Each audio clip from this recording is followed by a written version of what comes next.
What's up, monster movie fans? We just saw Kong Skull Island, and we're about to tell you what we thought. Watch out! Here's a clip. What the hell is this place?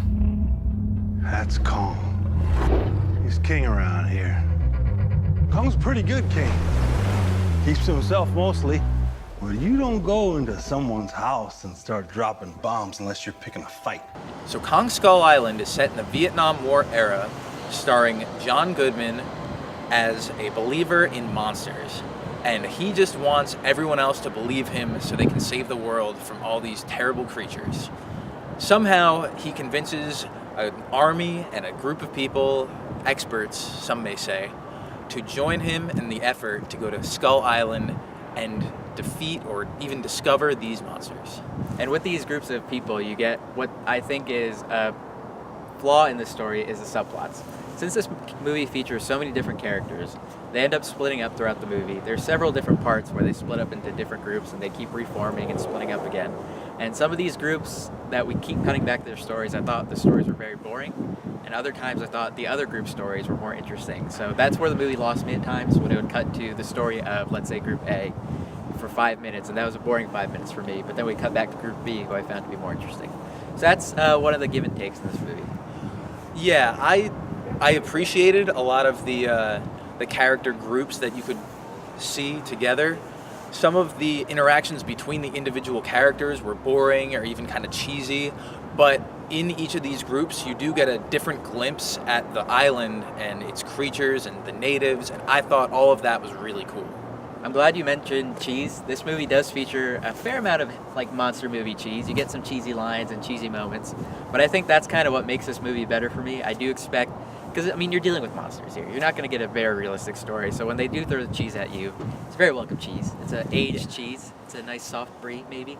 So that's the cheese I do A like. Brie Larson kind of cheese. Brie Larson, yeah. And I do hear lots of songs in this movie that I've heard many, many times before, especially in Vietnam War movies. Some worked, some didn't, but it does add to the flavor of this movie. A little bit of cheese. Yeah, the soundtrack kind of reminded me of Suicide Squad, where they keep throwing songs at you, whereas in Suicide Squad, the songs were a little bit more random.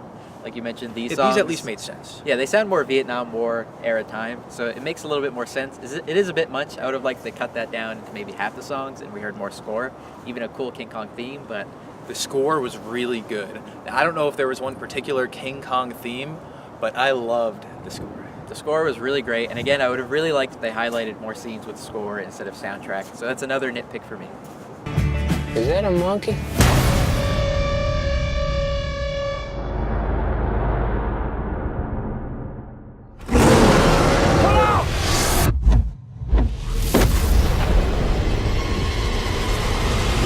So Kong Skull Island is starring a bunch of stars you've heard of. We have John Goodman, Samuel Jackson, Tom Hiddleston, Brie Larson, and John C. Reilly, who's one of my favorites in this movie.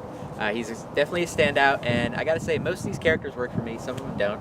I was definitely a fan of Samuel Jackson. He plays more of a war-crazed veteran, and Tom Hiddleston is just an action star for the ages. I think they should definitely put him in more. But otherwise, all the other characters kind of fall a little flat for me. I know you're a fan of a few. I loved John C. Reilly. I normally like him as an actor. He was excellent. He was funny. He was creative, and even did well with the action stuff, which I wasn't really expecting from him. Samuel L. Jackson, standard, what you expect from Samuel L. Jackson. Brie Larson was pretty good. She was, I'd say, a little more the eye candy for the movie, but still pretty good acting job. John Goodman disappointed me a little bit. Yeah, he was. I was definitely excited for his character, but Brie Larson was not so much a damsel in distress, but more just there. But we did get some army characters, like some side characters who are in the military. They were all fun to watch on screen. But the big character we want to talk about is Kong. How did you feel about Kong? He was the largest character on screen. Absolutely.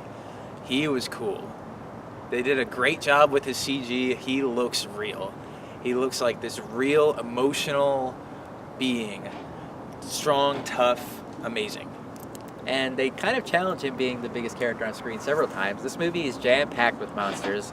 If you saw Godzilla from 2014, you know that movie was definitely lacking in the monster department. This movie makes up for it tenfold. You see Godzilla, or you see King Kong in the beginning of the movie, you see King Kong throughout the middle of the movie, and you definitely get to see King Kong at the end of this movie. This movie even gives you a glimpse into the ecosystem and how some of the creatures react toward each other, and it's really cool to watch.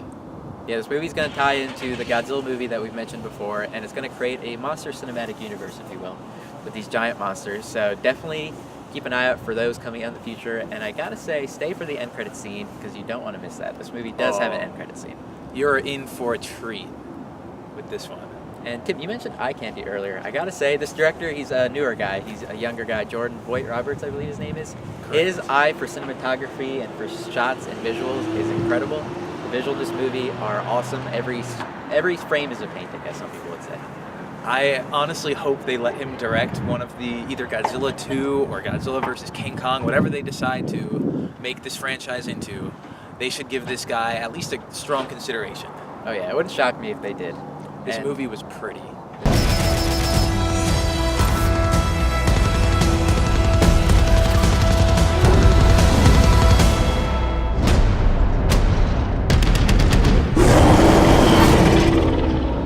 So Tim, we both made our points about what we liked and didn't like about this movie, so let me hear your score. Is it going to be as big as Kong is, or is it a little bit of a whimper? I liked this movie a lot. Great visuals, amazing even, great sound, cool seats, cool experience. Story was fine, predictable. I'd give it an 8.7 out of 10. Really fun experience. Wow, that is going big. I'm not going to go quite as big as you. I'm going 8 out of 10 for the reasons of some of the characters I didn't find too interesting, and even the parts of the story weren't very interesting, but this movie gave me what I asked for. We got lots of monster action with some fun little side characters, a good amount of comedy, and amazing visuals, so 8 out of 10 is my overall. Great. I'm glad you liked it. I hope you're really excited to go see it. Please see this movie if you want some great new monster movies. Yeah, let us know if we convinced you. I hope you guys go out and do check this movie out. It's actually pretty fun. Go out with some friends and leave a comment below if you did see it or if you want to see it, and let us know what you thought. And we can't wait to see you for the next Consider This Movie review.